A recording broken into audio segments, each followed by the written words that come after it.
Hey guys, welcome back. It is chapter 14 we're still in, finishing up today with section 4, finishing off the Middle Ages.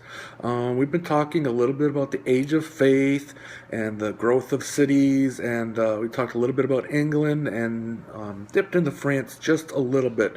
Today we're going to kind of bounce back to the Age of Faith a little bit. The beginning of the 1300s is where we're at, and we are looking at the Age of State of the Age of Faith is still it seems to be going pretty strong here, but we're going to have some trouble here with one of the popes.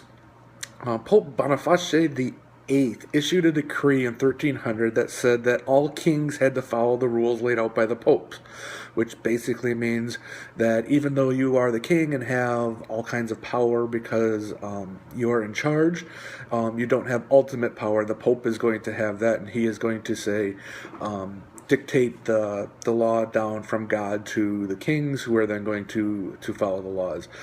King Philip IV of France, he doesn't like this so much, and he decided he would prove that he's in charge, the popes aren't in charge, and he put Boniface in jail in 1303. After this, there's kind of a give and take between the two. That he would be released.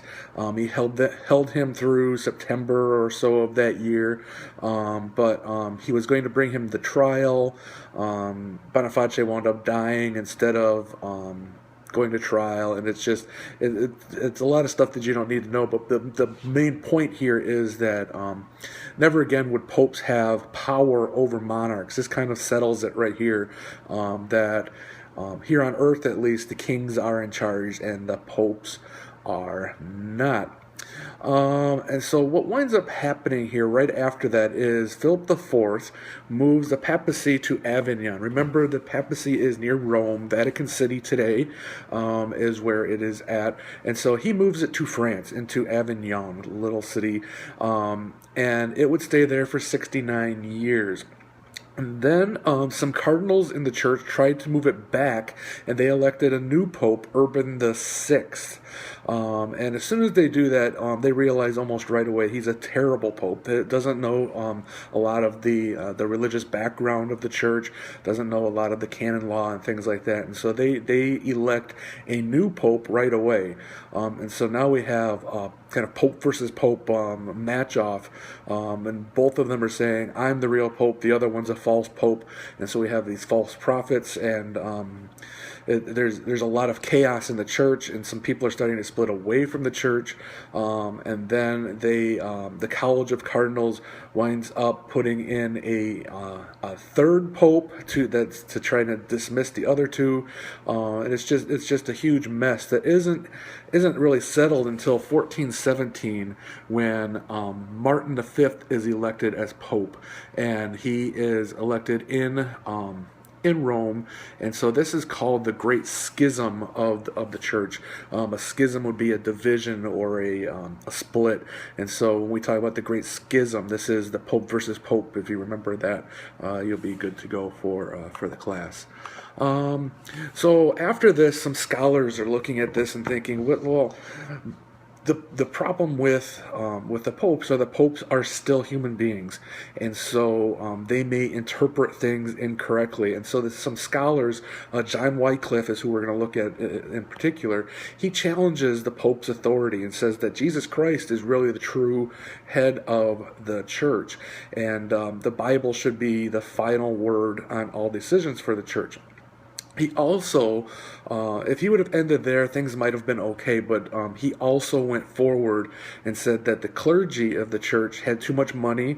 Remember, we talked about tithing earlier on in this chapter, and so a lot of the stuff they're using for good deeds, but a lot of it they're keeping, a lot of it they're putting into lands that the church now owns instead of some of the good deeds, possibly. And so he said that they had too much money and worldly goods, and thought that the clergy themselves should not own land or possess wealth. So this is a very controversial guy. He winds up actually being one of the first to translate the Bible, the New Testament in particular, into English, the Wycliffe Bible, actually, still around today, in fact. John Huss is inspired by him, and he takes his teachings to what it was then called Bohemia, which is the Czech Republic today, if you're familiar with a little bit of Eastern Europe. And he is excommunicated for following Wycliffe. Remember, we talked about excommunication towards the end of last semester. Excommunication is you're kicked out of the church.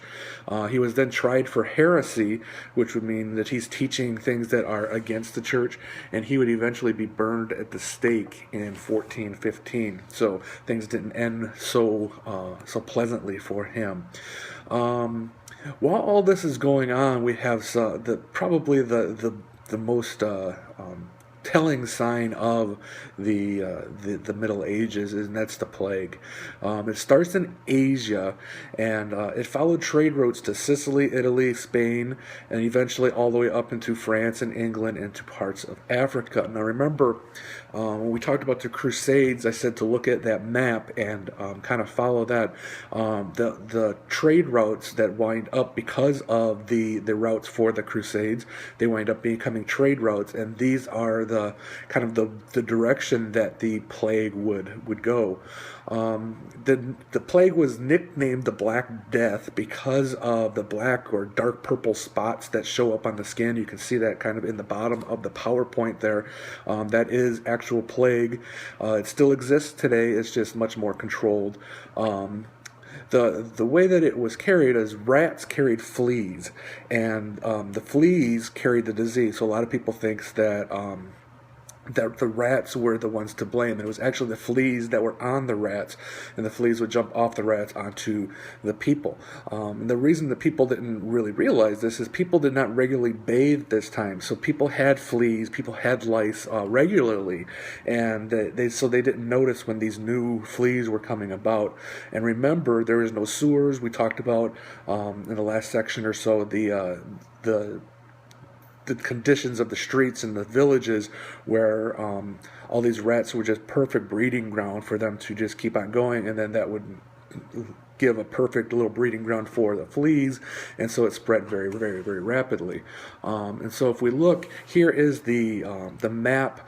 It starts in Mongolia there towards the Himalayas, and it just kind of comes on through the trade routes, but once you see it gets to the Middle East there, that's going to be kind of almost an exact route from the Crusades. So if we look a little bit at the plague, 20 to 25 million people in just Western Europe. That's about a third of the population. That would be the equivalent to, if we're looking at the United States today, these are all the states that would be wiped out if a 1/3 of the population were to be taken out. So we'd all be gone thanks to the plague.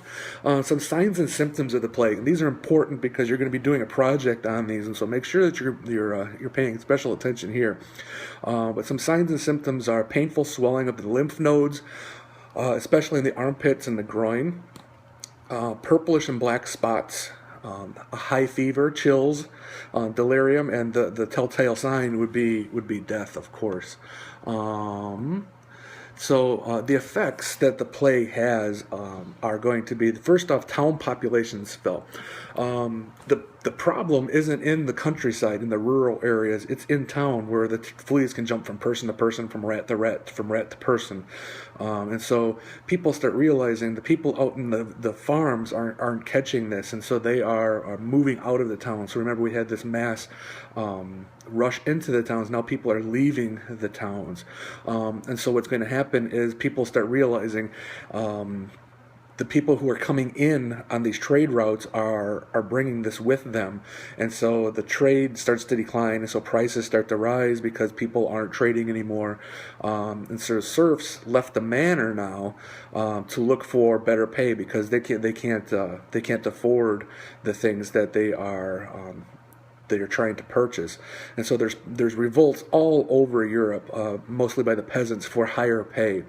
And the number one group who is blamed for bringing the plague is the Jews. And so this is going to be kind of a precedent in history in Europe, that when things go poorly, lots of times the Jews are going to be the ones who are blamed. And this is going to go all the way through World War II. The church is going to suffer a lot, because people are praying, and they're going into the church and they're praying for the plague to stop, and they felt like their prayers aren't being answered. And so the church is really going to suffer and not really ever recover from a standpoint of how much power they have from the plague. And what we have next is the 100 Years' War, and this is how we're going to finish up the Middle Ages. The 100 Years' War is between France and England, and this is where nationalism really starts to come about. What would happen is, when people were traveling, just as just kind of an example, if someone was traveling and somebody asked them, "Hey, where are you from?" they would tell them what city, what town, what county maybe they are from, but they wouldn't say, "Hey, I'm English," or "Hey, I'm French," or anything like that. Up until the 100 Years' War, and that's when nationalism comes about. And nationalism is kind of pride in your country, and an identity with your country, and power and prestige of the French monarch finally comes back to France, which had been missing for many years. And England is suffering a period of turmoil known as the War of the Roses, and so they have basically a civil war happening in England while they're fighting France. Now think about 100 Years' War. First off, it lasted 117 years, so why it's called the 100 Years' War, I'm not 100% sure, but it lasted 117 years.